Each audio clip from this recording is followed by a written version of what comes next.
Hey everyone, I haven't posted in a while. Since the war started, I began posting less and less until I posted nothing at all. Um, to remind everyone, I'm Yuval, just a normal Zionistic Jew, trying to connect the philosophical aspect of Judaism to the practical in our lives. This last year has been really tough in connecting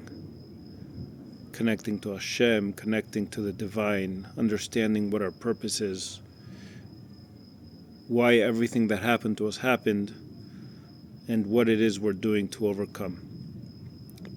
But at the end of the day, we are Jews, and the fact that we had a hard year does not mean that God does not exist. If we were so weak as to think that, then our faith would be really weak. Real faith stands the test of time and obstacles. So my faith is there, but it was harder to understand what was happening. And coming to now, to October the 7th. So in the Gregorian calendar, we are celebrating a year to the beginning of the war, to the massacre that the Hamas did a year ago. It will be a year for us in the Jewish calendar in a few weeks in Simchat Torah. And we just came out of a very long 4-day holiday weekend where we celebrated Rosh Hashanah, the New Year, and Shabbat. And I was trying to understand the connection of Rosh Hashanah, of Yom Kippur, of Sukkot, of Simchat Torah to what happened. And finally something clicked, and I want to share that with you. We celebrate Rosh Hashanah and Yom Kippur and Sukkot before we start the beginning of reading the Torah again.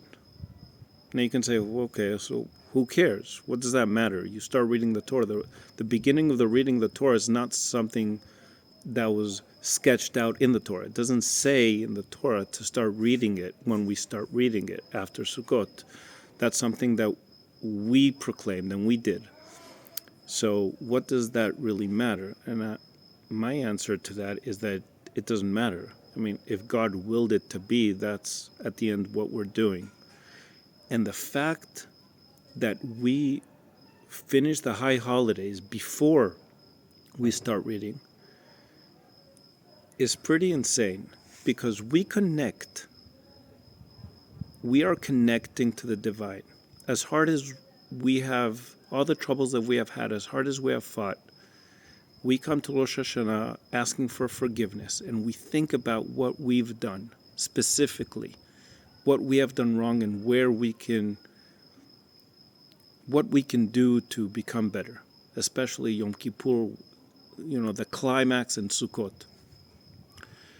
And it just so happens that on the 7th of October, in Simchat Torah of last year, Am Yisrael was at the climax of anarchy, sinat chinam, hatred between Jews, hatred between brothers. We did not know how to communicate, and people were just going at it for absolutely no reason. It's happening all over the world, but I'm speaking now specifically about the Jews. And Rosh Hashanah comes and lifts you up, and ends in that Simchat Torah, that day that when we start reading the book of Bereshit again, and tells you that might be, I'm no theologian. We're not allowed to theologize, really. I don't know why God does things. This is what I'm interpreting. This is what I think.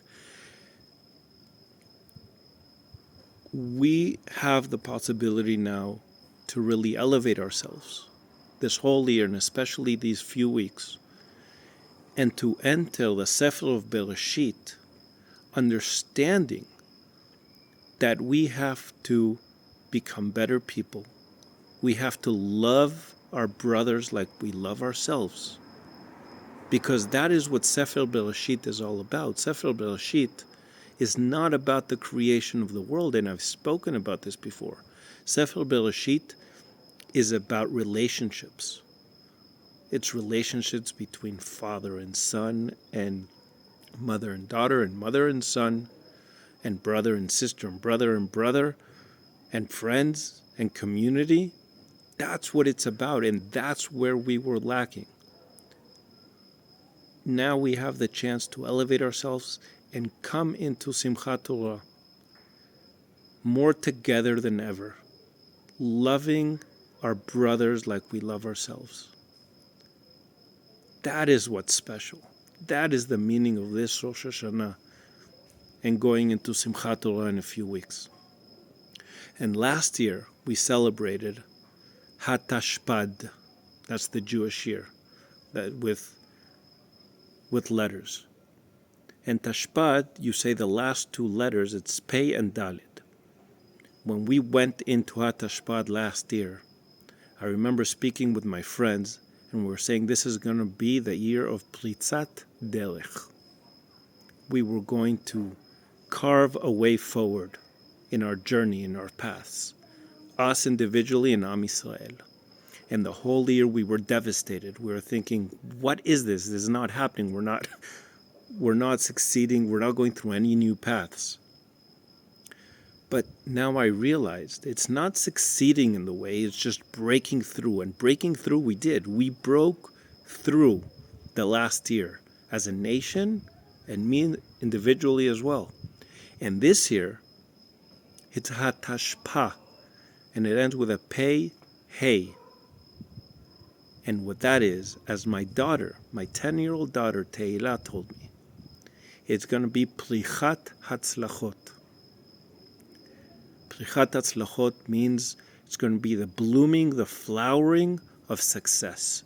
That means the journey, the way that we broke through last year is going to give way to success this year.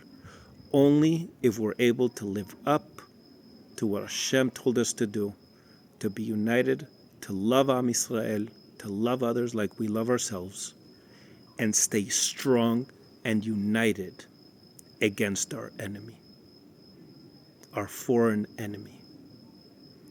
So may this year bring all of Am Yisrael the strength and the love to unite and to fight and to win and to bring success. Gemar Chatima Tova lekol Am Yisrael.